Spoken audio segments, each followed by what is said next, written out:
The Lions game plan, week 4. Jacob Seuss once again joined by Mike Payton, A to Z Sports. Mike, we moved out of Panic City after the win over the Bears, dominant 52-21 win over Chicago. Mike and I actually recapped the game. You can catch that on our website, on our YouTube page. But going back to Sunday's game, I've been thinking about this the last couple of days and wanted to get your thoughts. The Lions looked good. How much of it do you think is that the Lions are back and that they are the same team that we grew accustomed to watching last season? How much of it is that the Bears really aren't a good team, which was also demonstrated more by the Vikings' performance against the Falcons on Sunday Night Football? I think the truth is a little more in the middle, but leaning towards the fact that yeah, they're good. I think this Packers team is just they might be the best team in the NFC North right now, and we'll see where that goes as the season goes on. You know, lots of things can happen, injuries, teams get figured out, teams go through rough patches. It just happens. I'm not saying the Lions won't win the NFC North. It could happen still. I'm not saying that I'm taking back my Super Bowl thing. I still think the Lions are going to go to the Super Bowl. But I think that they got surprised by that Packers team in week one. And I do think the Bears are a team that are a work in progress and they still need to grow and get to where they need to be. But I don't think that that win over the Bears should, demean the way that the Lions run. I don't think that the Bears being a bad team means that the Lions are just an okay team that met up against a bad team. I think the Lions are a good team, and I think that kind of going back to those basics and the meat and potatoes and all the things that they said last week should really make everybody feel better about where this team is heading. I don't think they're going to try to get too crazy out of the gate like they did week one. I think this is who they are right now. We've already talked about it a couple times. The Lions have one of, if not the most difficult road schedules in the league this season. Maybe got a little bit lighter now, knowing that they won't be facing Joe Burrow in Cincinnati in a few weeks. But going to Baltimore, Monday Night Football, it's going to be a hostile environment. We already saw what the Lions looked like against a good team on the road week 1, but I'm as excited for this game as I am for any on the schedule. This is one that I could easily see being a matchup, come February in San Francisco. Very similar to when the Lions hosted the Bills late in the year last year. Two teams that are 1-1, two teams that were pretty disappointed with their week 1 loss. The Ravens losing a heartbreaker to the Bills, and then obviously what happened with the Lions and the Packers. What are your initial thoughts coming into this one? The Ravens are favorited as you would expect on their home turf, but just two of the best teams in the league going at it. Yeah, there's no doubt that the Lions have this one circled and have had this one circled since the schedule came out. We all remember what happened in 2023. Lions were on a high and then just got smacked in the mouth by the Ravens and they got embarrassed. And there's not a guy in this locker room or a guy in this coaching staff that doesn't remember what happened that Sunday. So I think they are looking at this game as a potential revenge type thing, much like last week when they wanted to get revenge over Ben Johnson for leaving. But this one, man, it's going to be tough. This Ravens team is very good, and we saw that against the Browns on Sunday, and even in their loss to the Bills, we saw that they're able to run the score up. This team can get points on the board.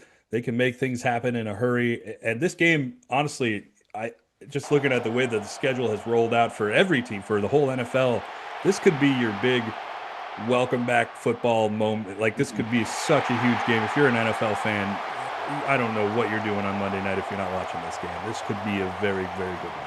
Yeah, and watching the Texans and the Buccaneers on this previous Monday, it was funny because ESPN, it felt like every commercial break was next Monday, Lions Ravens, next Monday, Lions Ravens. Monday Night Football tends to maybe not have as big a matchups as Sunday Night Football gets. ESPN is really hammering this one home, their biggest matchup probably of the year. But yeah, tough road environment. Lions going back to week 1, how they performed on the road. What do you think the biggest thing they learned in that game that they can maybe fix now going once again on the road, once again in a tough environment against a really good team? Yeah, I think it was two things, and they both have to do with the offensive line. The first one was not putting so much on the plate of these young guys. I think they tried to do some exotic things. It may not have looked that way on the film, but they were trying to do some things in that first week that it just didn't work. And they dialed things back and kind of made it more simplified for the gang in week two, and you saw that that did work. And then the other thing is the communication issues.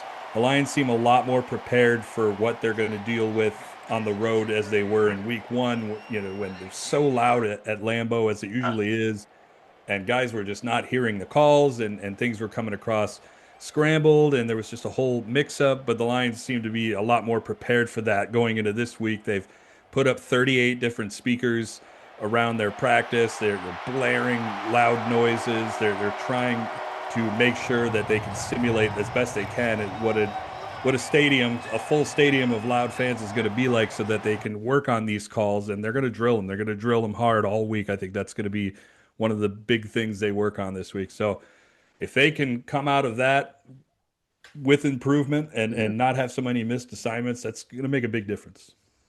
So for Baltimore, honestly, these two teams have had very similar starts to the season. The Ravens getting a pretty dominant win over the Browns on Sunday, pretty similar to what the Lions did to the Bears. But the Ravens Week One game is what I'm looking at. I mean, they took a Bills team that is one of, if not the favorite to win the AFC, and they dominated them for three quarters of that game. And then, the Bills did the Bills thing. Josh Allen did his thing. Looking back more at that game tape more than the Ravens win over the Browns, what can the Lions take away from both the good and bad that happened with that Ravens game, and how the Bills managed to come back in the fourth quarter? Well, the bad is that this is a very dangerous 1-2 punch with Lamar Jackson and Derrick Henry. Henry just doesn't seem to age at all. He still plays like he did 5 years ago, which is just insane, because usually guys at his age are just done by now. But Mhm. he's still going to be a problem, and the Lions need to be able to lean on that run stop that they've been so good at these last 2 years. If they can stop Derrick Henry, which is not easy, if you Yeah. can contain him, I should say, that's going to go a long way. And same thing with Lamar. We know that he can be mobile. He can get out of the pocket. He can do all kinds of things, extend plays. You've got to get as much pressure on him as you possibly can. And if you can do those two things, I think you have a really good chance defensively. And then on the Lions' offensive side of the ball, the Ravens have shown that they can let some points on the board happen too. Josh Allen and the Bills, that's a really good offense.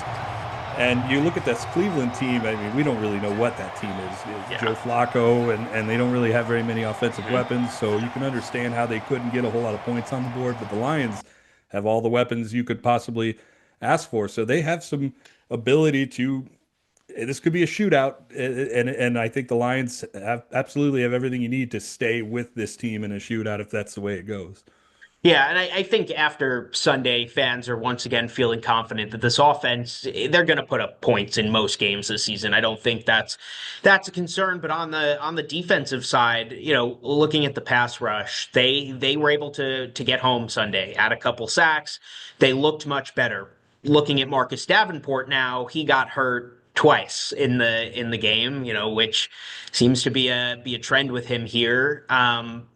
What is his status headed into Sunday, and what's the key for the Lions pass rush now against a better Ravens offensive line than Chicago to keep getting that pressure on, especially when you have a mobile quarterback like Lamar, who really can do it all. Well, at this time, we don't really know about Davenport. Dan Campbell was on 97.1 The Ticket this morning and said that they would probably know closer to the end of the week as to what's going on with him. So tomorrow, really Wednesday, is going to be the big day to see, is he practicing at all? Is it a limited? Is it a full? Is he just sitting it out? That's going to tell us a lot. And from there, and the other thing is when we talked to him Sunday after the game in the locker room, Jacob, you were there. I don't know if you were in front of him, but he didn't really seem like a guy that was going to be missing the rest of his season.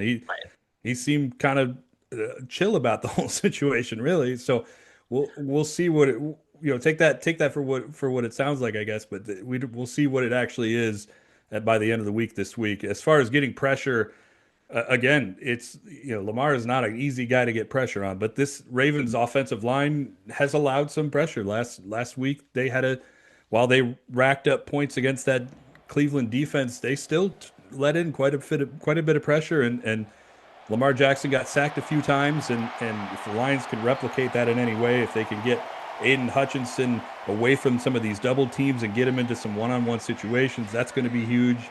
If Al-Quadin Muhammad can continue to show his rise, which has kind of come out of nowhere, then the sky's the limit. I think they can get some pressure on this team, but they have to make sure they do it early and not wait until the third quarter, fourth quarter. Right. It's got to be right away.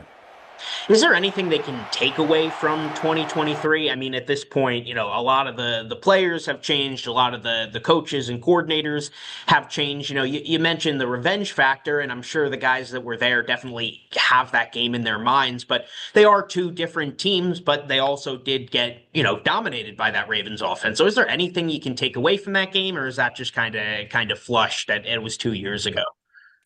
Well, no, I think Dan Campbell after that game, he kind of talked about how maybe they overthought that one a little bit. They kind of went in with a plan, but maybe it was a little bit too, maybe it wasn't enough, maybe it was a little too much, but they overthought it in a way that kind of just lent itself to the Ravens offense to do whatever they wanted to that day. And I think they were focusing a little bit more on trying to stop Lamar from running as opposed to trying to stop Lamar from throwing, which we know that guy can sling Yeah. it. He has an arm as well, just like he does legs. So we'll see where they go with it this time. But again, it's like one of those things. It's like Michael Jordan. How do you guard him?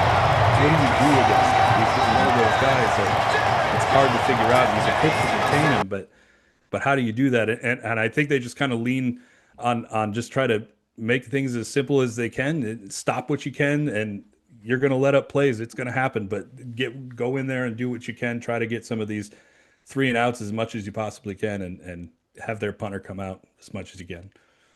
Like I've mentioned a couple times, the Ravens at home, they are the favorites in this game. Through 2 weeks, the rest of the NFC hasn't looked great. It hasn't been really anyone outside of the Packers. I mean, the Eagles didn't look great week one. They obviously looked much better on Sunday, but outside of those two, nobody has really stood out to this point. So if the Lions were to lose on Sunday, you might not feel terrible about 1-2, but at this point, if you're 1-2 and then you're looking up at the Packers at potentially probably 3-0, you're already 2 games back in the division, and the Packers have a win over you through 3 weeks.